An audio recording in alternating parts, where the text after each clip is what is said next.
CustomTacticals.com here, and today I'm looking at a Tad Gear Dauntless.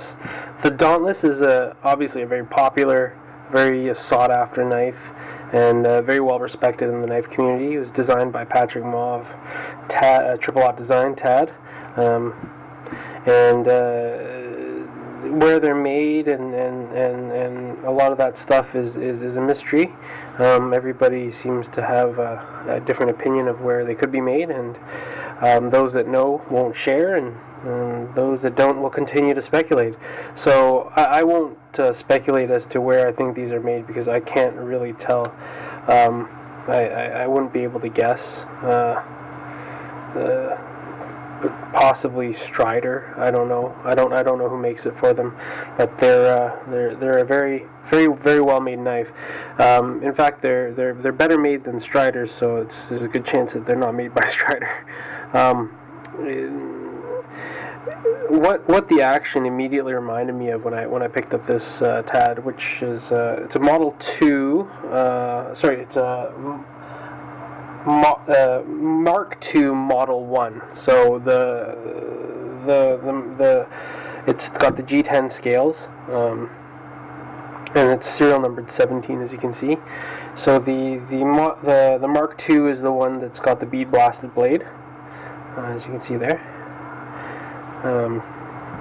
But yeah, the knife that this reminds me a lot of is immediately in the action department is the Semenza.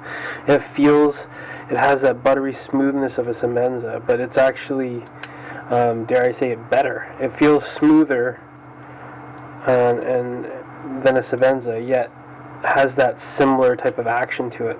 It reminds me so much of a Semenza, but with the ability to choke up on the blade like the way an SNG does, but it doesn't have that bulk in the handle.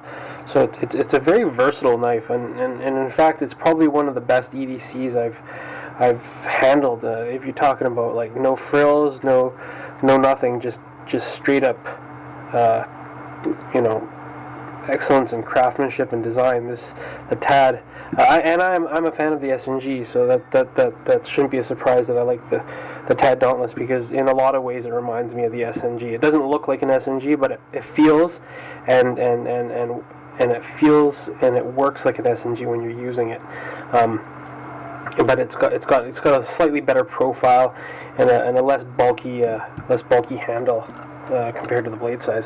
So just to get you guys informed on what exactly the blade size is on this, it's just shy of 8 inches total. The blade comes in at around 3 3/8, but the actual cutting edge is closer to 2 7/8 or 2 6/8, or 2 3/4 in that case. So like the SNG, it's got a fairly short cutting edge compared to the length of the overall knife. So 8 inches, and it's got less than a 3-inch cutting edge.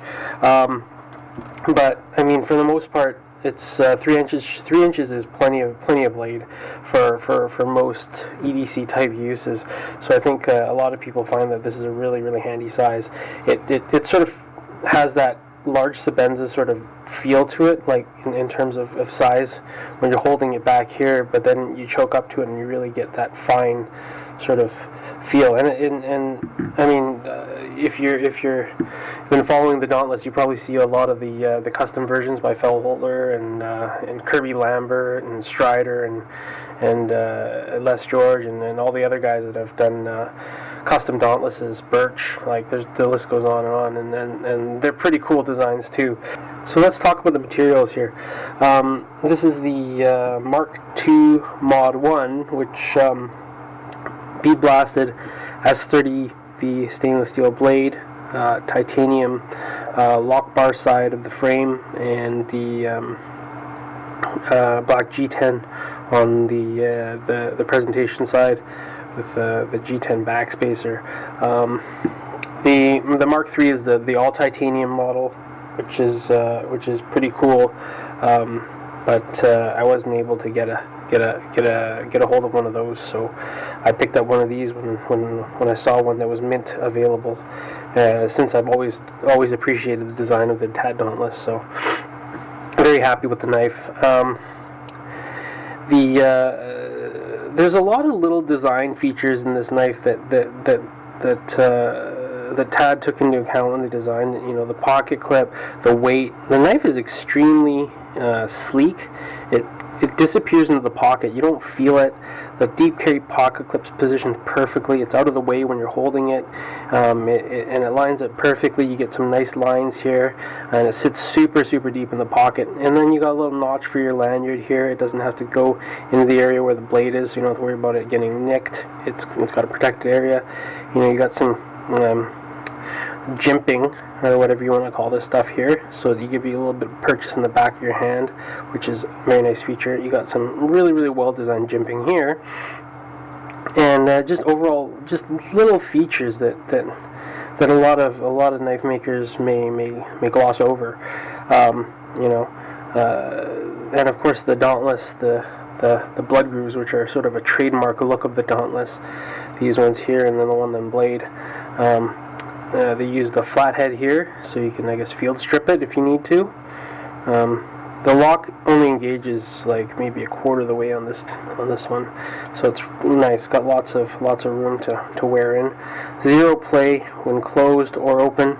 Fantastic construction, absolutely flawless. I think this is probably one of the best production knives I've seen up to this point in terms of execution.